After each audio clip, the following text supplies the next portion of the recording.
What is equivalent? So we're still talking about equivalent fractions, but today we're going to be using a set model. So let's first look at what does equivalent mean. Remember, equivalent is similar to that word equal. They both start out with the same beginning, EQU.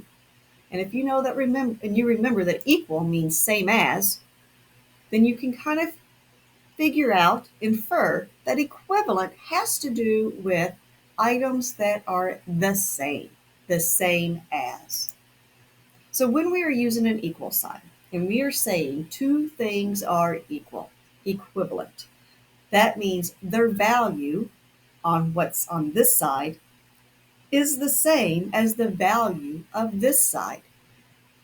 So I could say that 10 divided by 2 is on this side, and that is the same, because 10 divided by 2 is 5.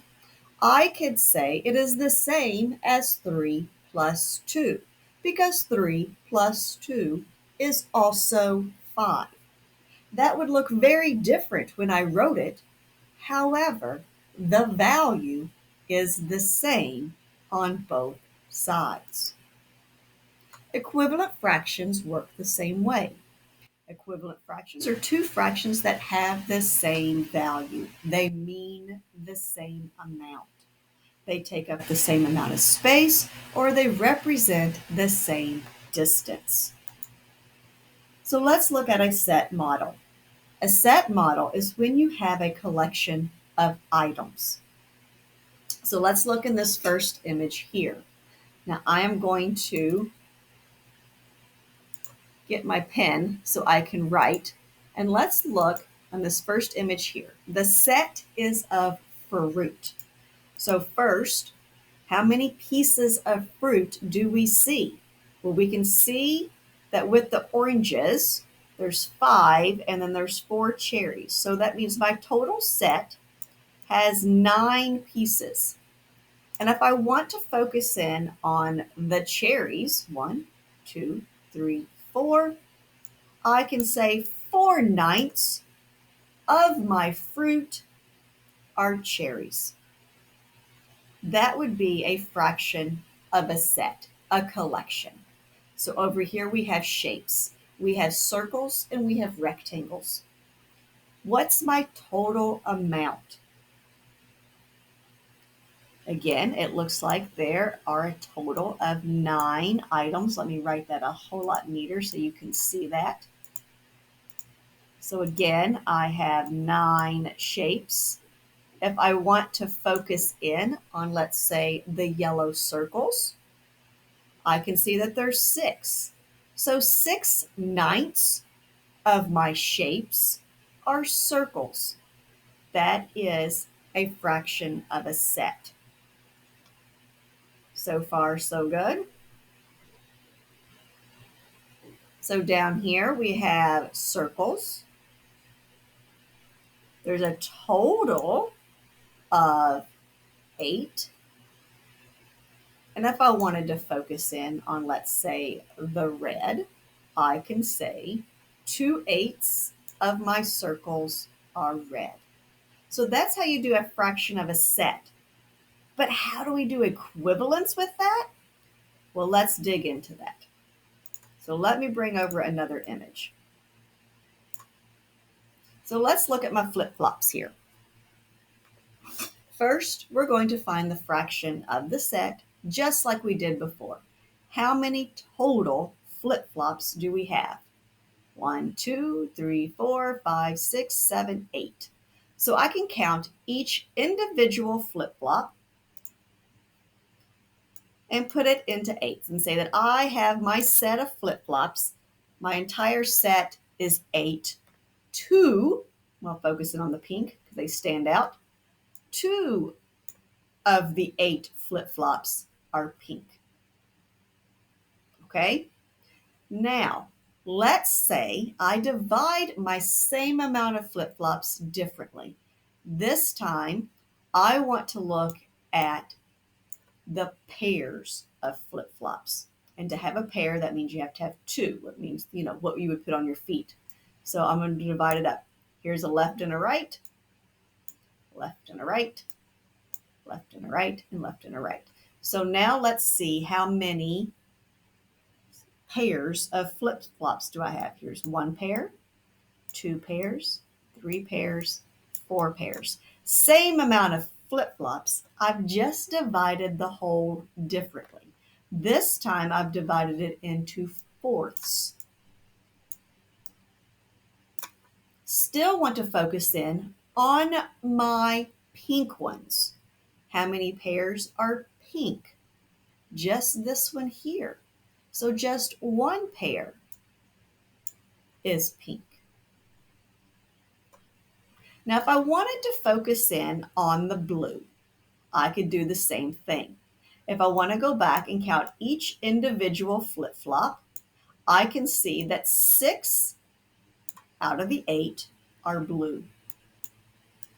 But again, if I want to know pairs where I divided it differently, same amount of flip-flops, I can now see that 1, 2, 3 pairs out of the 4 are blue. So here are my blue ones, and here are my pink ones. I have now found equivalent fractions with a set model. Each time I use the exact same set. I just partitioned it differently. First, individual flip-flops. Then I did pairs of flip-flops. Same model, same set, same amount. I just partitioned it differently. Let's try it one more time.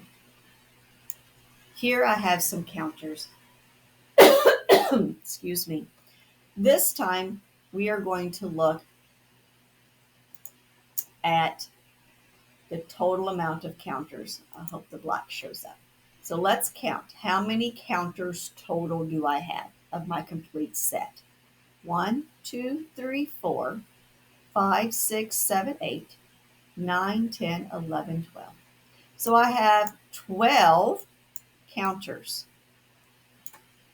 If I want to focus in on the amount that's yellow, the yellow standing out, so let's figure out how many out of the 12 are yellow. 1, 2, 3. So I could say 3/12 of my counters are yellow. But I want to know another fraction that is equivalent to 3/12, to where I'm still focused in on the yellow. So again, instead of counting each individual item, I'm going to group them. And I'm going to group them by columns. That way I can still focus in on my yellow, but I am just going to partition them differently. So instead of counting individual, I'm going to count how many columns, how many up and down columns do I have. Here's one column, here's the second column, here's the third column, and here's the fourth column.